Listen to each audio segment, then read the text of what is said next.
Hello everyone, welcome to our channel concept से clear. So हमारे CBSE board की class 10 की सीरीज चल रही थी। तो उसी सीरीज को कंटिन्यू करके आज हम 2 और 3 क्वेश्चंस और देखते हैं। Let's continue our series. तो हमारे सीबीएसई बोर्ड में एक क्वेश्चन आया था जो कि मेंसुरेशन टॉपिक से रिलेटेड था। The internal and external radii of a hollow hemisphere are 5√2 and 10√2 10 centimeter respectively. A cone of height 5√7 centimeter and radius is 5√2 centimeter surmounted on the hemisphere are shown in the figure.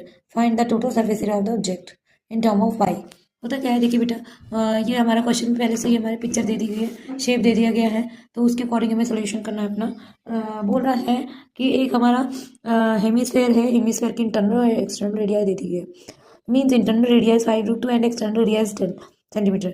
और इसके साथ ही इसके ऊपर एक कोन लगा दिया है जिसमें कि internal radii of hemisphere is equal to the internal radii of means sorry radius of hemispherical part. ठीक है, तो ये इस अकॉर्डिंग, और ये जो हमारी हाइट दे दी गई है वो हाइट हमारी कितनी है, 5√7 है। ठीक है, अब जो जो दीवार गिवन है वो चीज़ देख लेते हैं। Given is R1 equal to 5√2 जो कि हमारा हेमिस्फेयर के लिए, R2 हमारा क्या 10 सेंटीमीटर, ये भी हेमिस्फेयर के लिए है ये, और H जो कि कोन के लिए है वो हमारा 5√7 हो गया।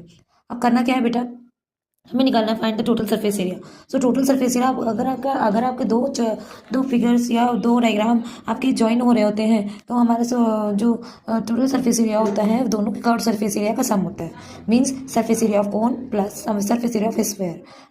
नाउ सरफेस एरिया ऑफ कोन के लिए हमें क्या पता होना चाहिए, पाई आर एल। एल पता होना चाहिए, तो एल के लिए हमें सबसे पहले क्या पाइथागोरस थ्योरम यूज करनी है। Now triangle using Pythagoras theorem of triangle A B सी।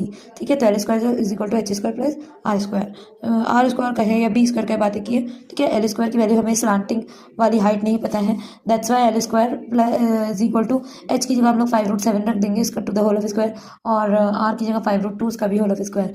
5 का स्क्वायर यानी 25 एंड √7 विल बिकम 7 एंड 5 का स्क्वायर 25 एंड √2 का स्क्वायर जो होगा वो क्या 2 होगा। Then when we add to these two numbers, then we'll get 225. Then L square is equal to 225. Now remove, if we want to remove the square root, then we have to apply the root on under root on right side. ठीक है, right side हमें root लगाना होगा, और हमें क्या मिला, L की वैल्यू 15 सेंटीमीटर। अभी भी हमारा क्वेश्चन इनफ नहीं, अब पूरा नहीं हुआ है, एक पार्ट थोड़ा सा हुआ है। Now putting the value of surface area of cone and putting the value of surface area of hemisphere. Cone का सरफेस एरिया सरफेस एरिया का ही है या नॉर्मल एरिया का ही है, कर्व सरफेस एरिया, तो ये हमारा क्या पाई आर है। और ऐसे ही हमारा दूसरा भी हो जाएगा 2 पाई आर स्क्वायर, जो क्योंकि हमारा जो हेमिस्फेरिकल स्फीयर है वो कंप्लीट चार्ज नहीं रहा है क्योंकि हाफ ही है वो, दैट्स वाई। अब यहाँ पे अगर आप दोनों में देखें तो पाई कॉमन आ रहा है, आर की जगह हम लोग 5√2 रख देंगे और एल की जगह 15।